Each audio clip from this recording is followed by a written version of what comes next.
But what is it about man that can bring part of the universe into existence by observing it? Does it matter if he's drunk? Or mad? Would a baby do? Or an ape? Or a crocodile? There's nothing, according to evolution, that's really special about man. He's just evolved from the apes, and the apes from lower organisms and so forth. And if you're really thinking that human consciousness can play this central role in the whole account of the physical universe, then you're going to sharply distinguish man from the lower animals. And that seems to go right against everything that we've learned in modern evolutionary biology. David Deutsch? What seems to be important about us is not our physical constitution, but the fact that we can understand. It's the comprehensibility of the laws of physics that makes the anthropic principle work, and we, not crocodiles, are the entities which understand things. So we seem to have a sort of self-consistent loop here, the idea being that the universe comes into existence and slowly over billions of years develops complex organisms which then become intelligent and start making telescopes and looking back into the past and then projecting that past into the very reality which gives rise to them. But what would happen if intelligent life were ever extinguished? If the participatory anthropic principle were true, without a final observer at the end of time bringing the past into existence by observing it, the entire history of the universe, including our present, would collapse into nothing. Frank Tipler ends his study of the anthropic principle with a statement of the final anthropic principle, which says that once intelligent life comes into existence in the universe, it will never die out. Not only that, it will spread throughout the entire universe. How? You could probably guess the first stage. One proposal I have made is that the colonization program could actually be done by self-reproducing machines. What you could do is develop a computer which had a high level of intelligence, essentially the human level or possibly beyond, programmed to go to a nearby solar system, make some copies of itself. Since it's reproducing, it can do this. These copies would go out to nearby solar systems and so forth. The process would essentially go on ad infinitum. But surely this doesn't count as life. Computers, however intelligent, have no minds. Have they? Now, ultimately, what is the mind? The mind is just a collection of information. It is rather a program that's being run on a peculiar type of computer called a human body. Now, the program is what's important and not the body. So if we can imagine an intelligent program being run on some more general form of machine, that I would claim would be life too. A form of life just like ourselves, an intelligent being just like ourselves, a person, if you will, just like ourselves. You mustn't think of these descendants of ours as being bloodless and unexciting. They will be everything that we are and more. They will operate faster, but they will have our kind of thoughts improved by our kind of criteria.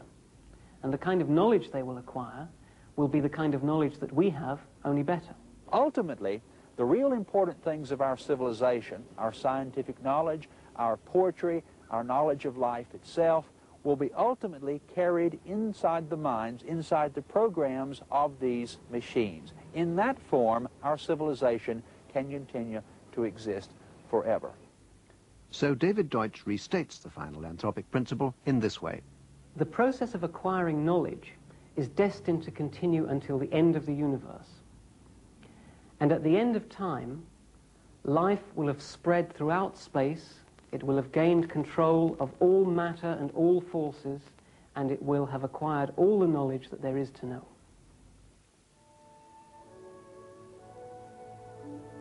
A universe remarkably in sympathy with our existence. A universe that had to give birth to man. A universe that man helps to create by his observations and understanding. A universe in which life will never die out and where knowledge will increase forever.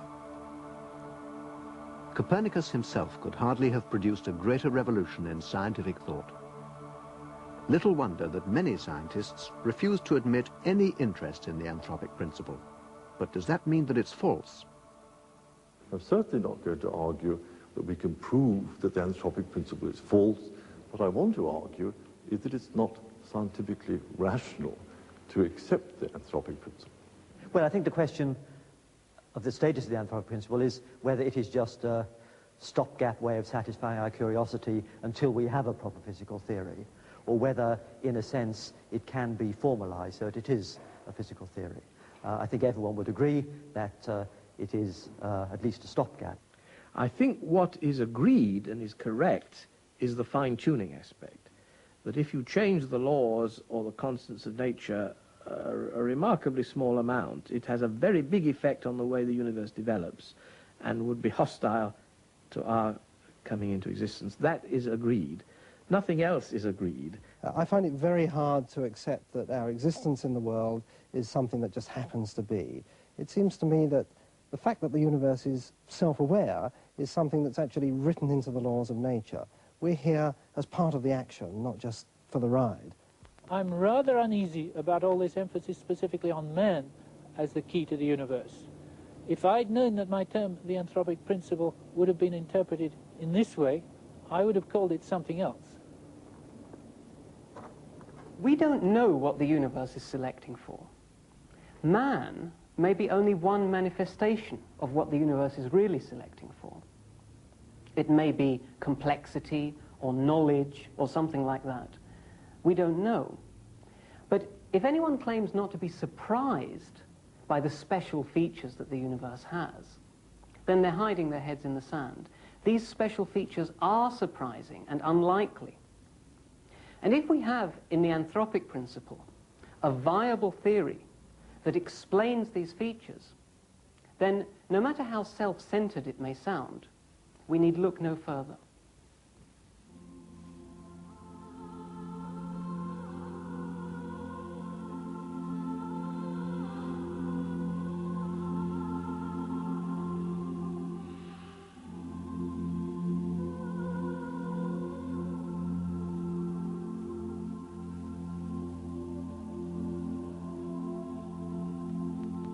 An old legend describes a dialogue between Abraham and Jehovah. Jehovah chides Abraham. You would not even exist if it were not for me. That I know, replies Abraham, O Lord, but you would not be known if it were not for me.